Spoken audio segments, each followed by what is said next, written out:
Now, some of the more prominent figures or initiates into the Golden Dawn Order are Irish poet W.B. Yeats, writer Arthur Conan Doyle, who is the creator of the fictitious detective Sherlock Holmes, author Bram Stoker. Okay, I'm sure some of you, or maybe all of you, are familiar with Bram Stoker's Dracula, and Aleister Crowley, and we're going to talk a little bit about him in a minute. But getting back to MacGregor Mathers, seems his overbearing spirit or ego, his overbearing ego, was too much for the other members of the Golden Dawn. So he was expelled in 1900. But prior to his expulsion, he initiated Aleister Crowley into what was called the Outer Order of the Golden Dawn, which from my understanding is a associate member of sort, or a lower level initiate. Crowley was not pleased with this, and he approached the group asking that he might be initiated into further orders of the Golden Dawn, but they declined him. So what did he do? He went whining to MacGregor's, who still had the chief post at that time, and Mathers initiated him into the Second Order after learning of the situation. Crowley, now loyal to Mathers, attempted to crush some of what they considered to be the rebellious members of the group. He also aided him, unsuccessfully I might add, in an attempt to seize a London temple owned by the society known as the Vault of Rosicrucians. And the drama continues. Now, afterwards, MacGregor took Crowley under his evil spiritual wing, so to speak. Following MacGregor's expulsion from the society, he saw Crowley, and I quote, as his magical heir. But the two of these men would later quarrel after Crowley published some tracts from the Golden Dawn material into his own magazine. Their relationship continued to deteriorate, even to the point where they would actually conduct an occult battle against each other. Okay, let's take a look at the next clip. It was at Cambridge that Crowley first became fascinated with magic and the occult. He heard that there were secret societies whose members practiced dark and forbidden rituals. Crowley was intrigued and was desperate to access this hidden world. At the age of 21, a large trust fund freed him from any financial worries. He decided to leave Cambridge to pursue his quest to become a black magician. After 2 years of searching, he finally found what he was looking for. The Golden Dawn was a secret society dedicated to the study and practice of the occult. He discovers the Golden Dawn. It's from here on really that he feels he's really onto something. This is something brand new, it's fresh. Bram Stoker is involved, Yeats is involved, the sort of literary sort of society lot. I mean, he wants to be part of that as well, and he rapidly rises through the magical grades like nobody else has gone through them before. He seems to take to this literally like a fish to water. It seems to be his vocation. For Crowley, who was now referring to himself as the Beast 666, the Golden Dawn turned out to be a bitter disappointment. He thought that they were playing at magic and tried to take the society over.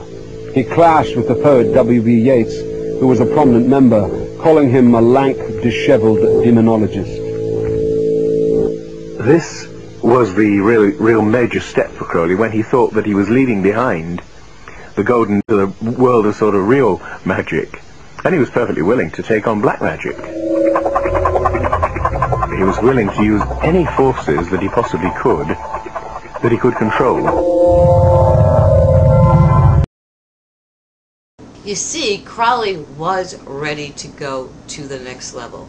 Crowley's final task, his self-imposed mission in life, so to speak, was to cross over into the abyss, whereupon he believed he would come face to face with his God. He was prepared to cross into the abyss utilizing an occult practice spelled out by, again, the name I asked you to remember, Abramelin. Like I said, Abramelin was his work and his writings would be foundational to future secret society. You see, this crossing over into the abyss is the signature act within Kabbalistic circles. Let's take a look at the next clip.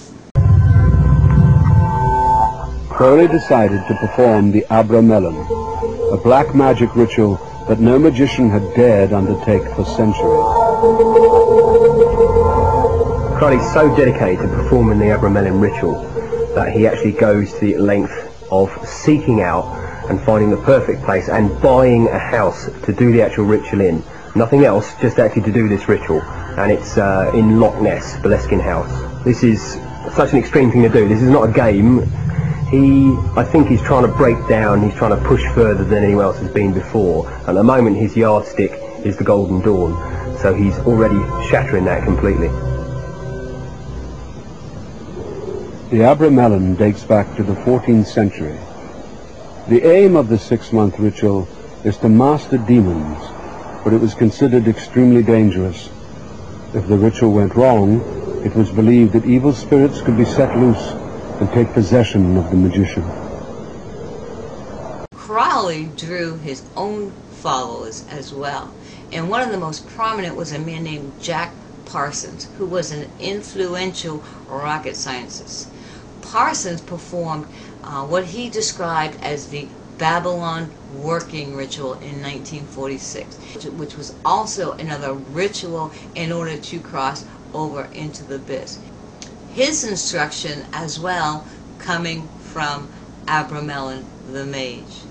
Parsons would also go on to later work with and influence Ron L. Hubbard, the later founder of Scientology. Anton LaVey, author of the Satanic Bible, also relied heavily on Aleister Crowley's philosophy. And I want to read you a quote from LaVey's Satanic Bible, page 110, and I quote, "There is no difference in white and black magic, except in the smug hypocrisy, guilt-ridden, self-righteous self-deceit of the white magician himself." Okay, so there's a bit of history on some of the key players in perpetuating the evil of the evil Kabbalah teachings. Now, like I said, this idea of conjuring up spirits was the foundational practice of Kabbalah then, and it is today as well. Today, they utilize a system referred to as the 72 names of God. This, as well as other aspects of modern-day Kabbalistic practices, will be the subject of my next video. I want to read you one more quote, and this is talking about the origin of these teachings. Where did it stem from? I believe this to be the case, and I quote, "The Babylonian religion, stemming from Nimrod and the writers of the Zohar in the Kabbalah, were and are of the seed of Satan." Revelations 2:9-3:9. Those who say they are Jews but are not, but are of the synagogue of Satan. The Kabbalah originates from the pit of hell and is a compilation of confusing. So, for those of you who think it's okay to dabble in the Kabbalah, please take heed to this message and come out from among these workers of iniquity. End quote.